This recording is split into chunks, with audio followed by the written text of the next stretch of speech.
Call of Duty Black Ops Cold War may be the Call of Duty game of 2020, but there is one other game that BOCW owes its existence to. Call of Duty Black Ops, the first Black Ops, set during the Cold War. The 7th title in the Call of Duty series was released back on November 9, 2010. That was 10 years ago today. But we are not here to review the game itself. Instead, I want to take you back 10 years ago to a little controversy over the marketing of Black Ops 1. One particular commercial leading up to the launch of Black Ops, containing a brief cameo of a certain Black Mamba. Prepare yourselves for the moment where the worlds of basketball and video games collided, like a baseball to the bat, or a bowling ball to the pins, or perhaps like an Italian boot to your rear end. This is a time of basketball versus Call of Duty Black Ops. So what is this Call of Duty commercial that has caused this controversy? What is the big deal, one may ask? Well, this all stems from this commercial. Simply put, it's just civilians shooting at each other in a war zone.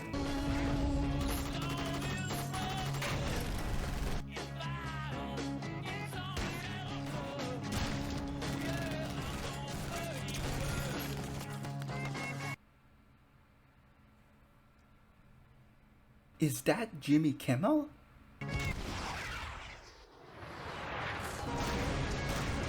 At the end, it displays the commercial's tagline, "There's a soldier in all of us." What could be more COD than that? I mean, clearly the civilians shooting at each other represents COD gamers in multiplayer battle, right? You may still be thinking, I still don't get it, what's the big deal? And you're right, I did leave something, or rather, someone, out. There's our aforementioned Black Mamba, Kobe Bryant. No! No! No!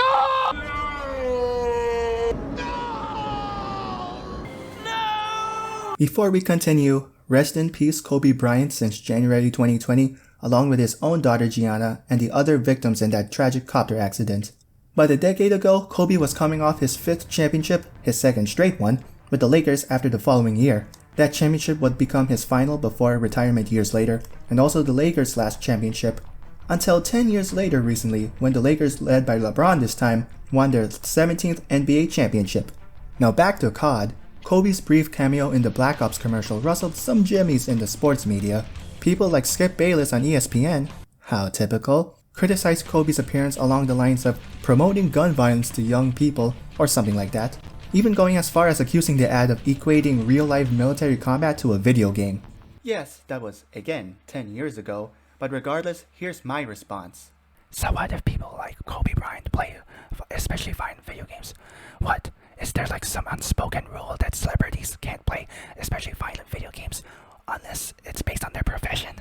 Look, I get it. Kids and fans in general look up to celebrities like Kobe, and such public figures always have the responsibility to set a good example. God forbid someone like Kobe explicitly approves something like puppy abuse and fans do it because Kobe said so, but this is just like a few seconds on screen. Kobe smiles, shoots a grenade from his grenade launcher, and we don't see him again for the rest of the commercial.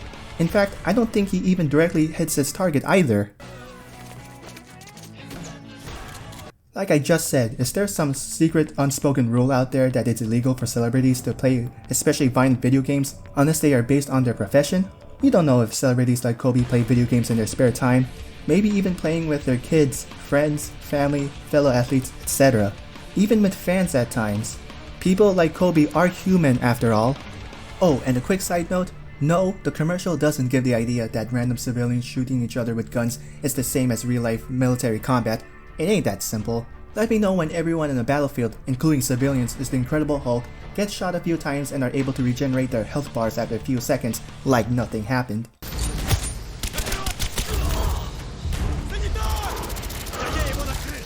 Here's another thing to consider. Did Jimmy Kimmel get as much flack over the COD commercial as Kobe? Didn't seem like it. Why, just because he's Jimmy Kimmel and not Kobe Bryant that he gets a pass? Is it me, or was there a double standard? Just because Jimmy wasn't a reigning 5-time NBA champ, he can get a pass, but Kobe gets more scrutiny? It doesn't stop there either. But let's fast forward to 2011 for a game called Assassin's Creed Revelations.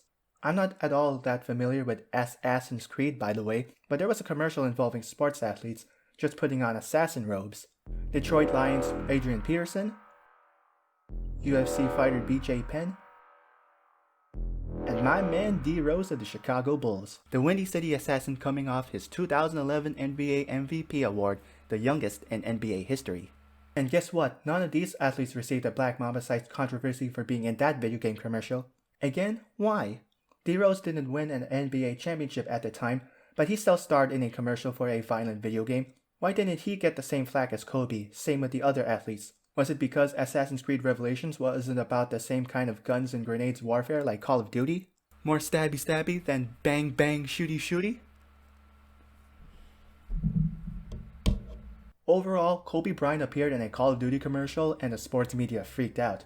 Apparently, a high-profile celebrity shouldn't play video games or else they'd be justifying violence as entertainment, especially for kids. It's just another instance of society still having a moral panic over video games and thinking they're just for kids, despite the demographics and how far video game technology has evolved ever since the 70s and 80s.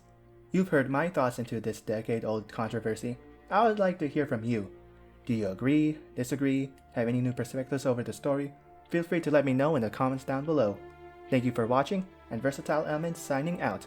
And as always, stay frosty.